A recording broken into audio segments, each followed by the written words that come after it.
There's something inherently ridiculous and yet completely brilliant about the idea of a muscle truck. Take a vehicle designed to haul lumber, fence posts, or maybe the occasional refrigerator, and drop a massive V8 under the hood. Suddenly, payloads are replaced with tire smoke, and 0 to 60 times are quick enough to embarrass sports cars in the same price range. It really shouldn't make sense, and for many automakers, it doesn't. Muscle trucks are typically loud, thirsty, and hard to justify in a boardroom, especially once regulators start asking questions. But for enthusiasts like you and me, they're impossible to resist. Today, muscle trucks are serious business. The Ram TRX, Shelby Raptors, and even performance-focused Silverados have all proven there's a real place for V8 thunder wrapped in a pickup truck body for the street. But this idea isn't purely modern. This story goes all the way back to the early 1960s, when the muscle car era itself was only just beginning. Around that time, something truly insane rolled off a Dodge production line. It didn't wear a flashy badge and it didn't have a Hemi, but it became the original muscle truck. This is the unbelievable true story of the 1960s Dodge D100 high-performance package trucks, the vehicles that essentially invented the term muscle truck. So where does it all begin? In 1963, a landmark year for trucks on the racetrack. Dick Boone, a DJ from San Diego, had built a custom Dodge D100 known as the Drag Master. Under the hood was a 413 cubic inch max wedge engine, rated at roughly 420 horsepower. The truck found serious success on the strip, winning the factory experimental class at the Pomona Winter Nationals. That same year, Ford also built a one-off hot rod version of its F100XL that was dominating races on the East Coast. Dodge quickly saw opportunity in the success of these race trucks. The result was the first production muscle truck ever made, the true grandfather of today's Ram TRX.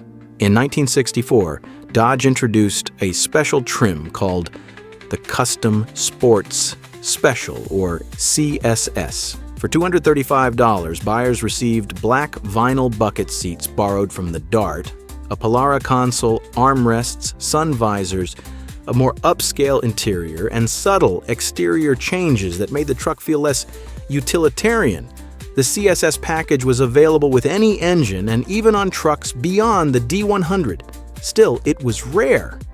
At the time, luxury trucks weren't really a thing. Most buyers in the 1960s wanted trucks strictly for work, hauling, and practicality. The CSS package was Dodge's attempt to make the cabin more comfortable and livable. Even then, the D100 wasn't flashy, but it was noticeably more refined. The real excitement, however, wasn't the Dart bucket seats. It was another package Dodge offered for the D100, one far more radical than the CSS and often paired with it. This was the Dodge High Performance Package, or HPPP.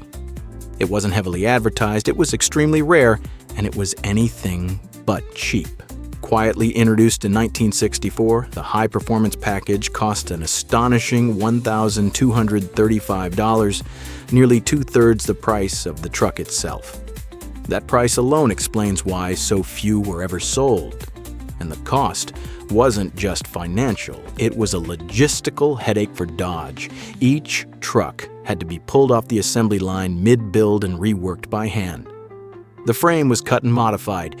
The cross member was removed and replaced with custom brackets. The unique dual exhaust system required careful fitting. Rear traction bars were welded in for added grip. None of this was automated, simply because production numbers were so low that it never made sense to be. Dodge originally planned to build around 50 of these high-performance package trucks between 1964 and 1966. Exact production numbers, however, are nearly impossible to pin down. No one really knows if they ever reached that goal, and as a result, these trucks are incredibly rare today. So what did that extra $1,235 actually get you with the HPP trucks? What buyers received was a detuned version of Dodge's infamous max wedge racing engine. Early trucks were fitted with the 413, but most HPPP-equipped D100S ended up with the 426 cubic inch street, Wedge Phi 8.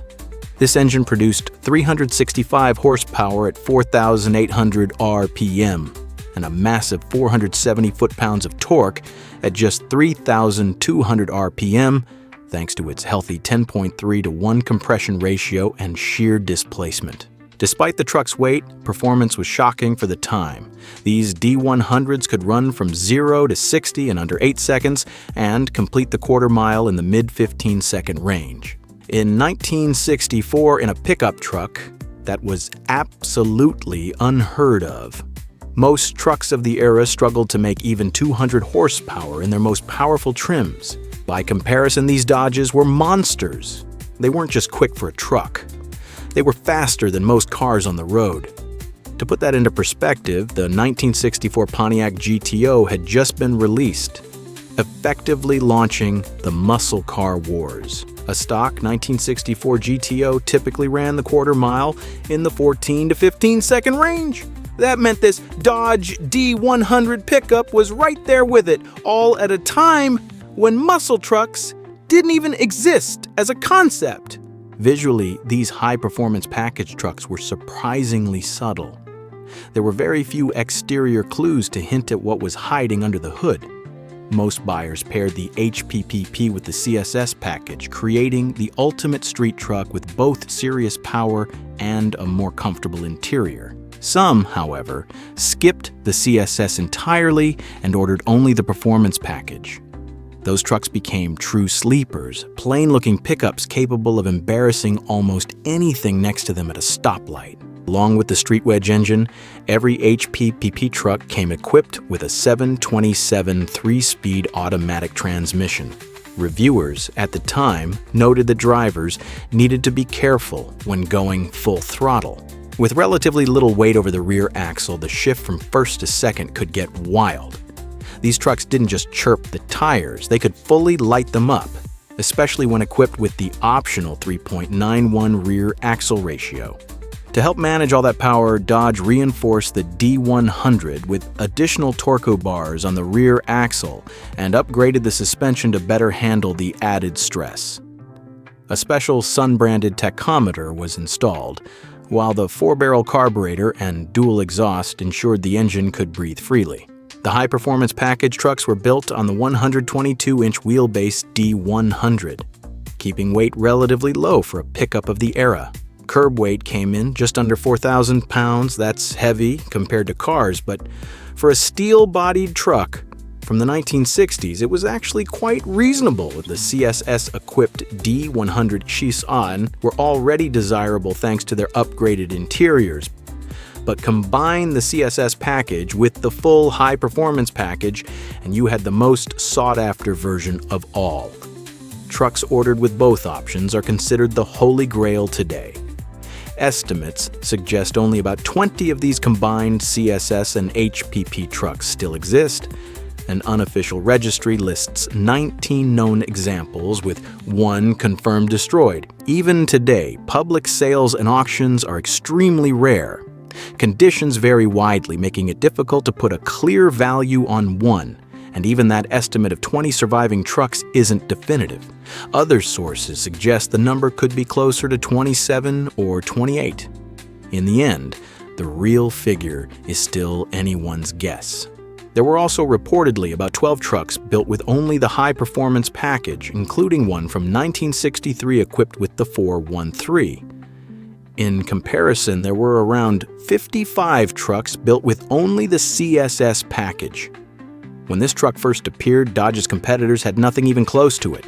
The largest engine you could get in a factory Ford F100 was a 352 cubic inch V8, while the Chevy C10 topped out with a 327. Power output from both was significantly lower. Because of that, when you look at muscle trucks today, you can trace almost the entire lineage back to the D100 high-performance package trucks. They were truly in a class of their own. That DNA resurfaced again and again over the decades, from the Little Red Express to the Shelby Dakota trucks, the Ram TRX-4, and ultimately the modern Ram 1500 TRX. The TRX we see today has come a long way from the trucks of the 1960s. But without that D100 more than 60 years ago, there's a strong chance the TRX would have never existed at all. And that's the story of the very first muscle truck, the Dodge D100 equipped with the high-performance package. Thank you all for watching this episode. I truly hope you enjoyed this deep dive into the granddaddy of all muscle trucks. If you did, I'd really appreciate it if you gave the video a thumbs up and shared it with someone who you think would enjoy it too. Viewers like you make a huge difference for the channel. And don't forget to subscribe and turn on notifications so you never miss another episode. I'll see you in the next one, enthusiasts.